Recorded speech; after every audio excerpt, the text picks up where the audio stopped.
Back to my channel. তো আজি এটা বিশেষ ব্লগ বনাইছোঁ। আমাৰ ঘৰতে আছে এটা বায়'ফ্লগ। তো আজি পোনা আনিছে। তো প্ৰচেছবোৰ কেনেকুৱা হয় কি হয় গোটেইখিনি মই আপোনালোকক দেখাব ট্ৰাই কৰিম। আৰু মোৰ এতিয়া ভাল আহিছে। তো এতিয়া আমাৰ দাদাই আপোনালোকক বুজাই দিব ইয়াত কি হৈ আছে। এইকেইটা হৈছে আমাৰ টেংকি। বৰ্তমান আমাৰ দুটা টেংকি আছে। পোনা আনিছে ইয়াত বৰ্তমান থৈ লৈছে আৰু অক্সিজেন পাইপ এইটো দেখিছে অক্সিজেন দি আছে 880 লাইনৰ মাছ। আপোনালোকে ইয়াত যি পানী দেখিছে এই পানী আমি 15 ডেজ হ'ল ইয়াত মেডিচিন দিব লাগে। পানী লেভেল থাকে আৰু ইয়াত দেখিছোঁ TDS PH তাৰপিছত তোমাৰ মলাচিছ ৰসল আৰু কি দিছিলা তাৰপিছত CO3 মানে চূণটোত মানে বীজাণুটো মৰি যাব। নিমখটো দিয়া যায় তোমাৰ TDSটো বাঢ়িবলৈ। তাৰপিছত চূণটো দিলে বীজাণু মৰে আৰু PHৰ কোৱালিটিটো মানে হাই হয়।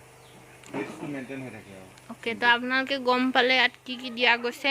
একচুৱেলি মলাচিছ আৰু প্ৰ'বায়'টিক আছে এতিয়া বৰ্তমান। প্ৰ'বায়'টিকটো কাম কৰিছে নাই চাবলৈ হ'লে সেই চাইডে চাইডে যিবিলাক এলান্ধু নিচিনা বহিছে এটা দেখিছা নহয় গেট অ'কে। তো আমাৰ আৰু এটা টেংকি আছে। এইটো এটা টেংকি ৰেডি হৈ আছে। এইটো মানে ফ্লক ৰেডি হৈছে বুলি কোৱা। ফ্লকটো ৰেডি হৈ আছে এতিয়া। আমাৰ কিমান হৈছে এতিয়া 34 কিয় জুখিব লাগে দাদা? তোমাৰ এই পানীটো এইটো পানীতকৈ এইটো পানী গৰমো হৈ থাকিব পাৰে ন। তো মাছটো দিয়াৰ লগে লগে মৰি যাব। অ'কে। তো গম পালে পানীটো আমি প্ৰথমতে টেম্পাৰেচাৰটো জুখি ল'ব লাগিব। একে টেম্পাৰেচাৰ হ'ব লাগিব। চালোঁ এতিয়া আমি ইয়াত চাব লাগিব যে ফ্লকত আমাৰ পানীটোৰ টেম্পাৰেচাৰ কিমান হৈ আছে। চ' মেডিচিন দিছে লাইক এইটো চেনিটাইজাৰ টাইপ বুলি ক'ব পাৰি আৰু। ইয়াত এতিয়া প্ৰথমতে পোনাটো হেৰি কৰিব দি ল'ব তাৰপিছতে পানীত ঢালিব। এতিয়া পোনাখিনি এনেকৈ উলিয়াই ল'ব লাগিব প্ৰথমতে।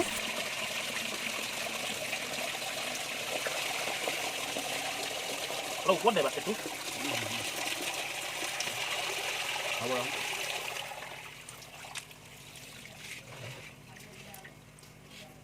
ইয়াত চেনিটাইজ কৰিব অলপ সময় ৰাখিব লাগিব। কেনেকুৱা লাগিছে? এনেকৈ অলপ অলপকৈ উলিয়াই আমি চেনিটাইজ কৰি ল'ব লাগিব। বহুত পৰিছে। ইয়াত জুখি ল'ব লাগিব আমি। তেতিয়াহে দুইটা টেংকিত আমি মানে সমান পৰিমাণে দিব লাগিব বস্তুটো। এতিয়া জুখি পেলাই দি দিছে। এটা টেংকিত 1.5 কেজিকৈ দিছে। একেই ছিষ্টেমতে আন এটা টেংকিটো মাছ দিছে মানে পোনা।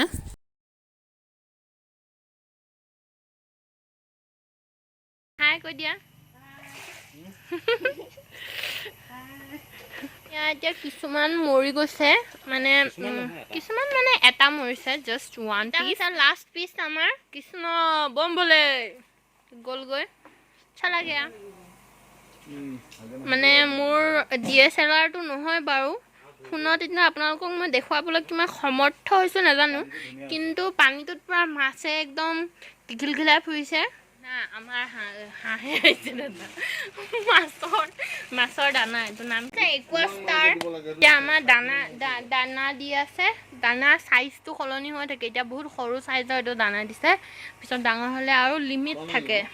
খাইছে সেইটো খাই এতিয়া এনেই দিছেহে কিন্তু হিচাপ মতে দিব লাগে কাৰণ সিহঁতে বহুত ভোকত আছে। সিহঁতে জাগিৰোডৰ পৰা এতিয়ালৈকে ট্ৰেভেল কৰি আহিছে। তো তেওঁলোকে বহুত ভোক লাগিছে। ড্ৰাইভাৰকেইটাতো পূৰা মাৰি আহিছে খানা। সেইকাৰণে সিহঁতক এতিয়া জোখত দিয়া নাই কিন্তু ইয়াৰ পিছত জোখত দিব লাগিব। ব্লোৱাৰ বুলি কয়। এইটো কিয় লাগে মেচিনটো? এইটো অক্সিজেন চাপ্লাই দি আছে। অ'কে। ইয়াৰ অক্সিজেনৰ পাইপ এইটো মানে চিলিণ্ডাৰ বুলি কয় এইটো। চিলিণ্ডাৰ। আৰু এইটো কি আছিলে দাদা? এইটো তোমাৰ হেৰি আৰু টেম্পাৰেচাৰ। অ'কে। এইটো টেম্পাৰেচাৰ জোখে এইবিলাক আছে আৰু এতিয়া ফাৰ্মৰ টেম্পাৰেচাৰ ইমান হৈ আছে, হিউমিডিটি ইমান, টাইমটো বেলেগ হৈ আছে খালি।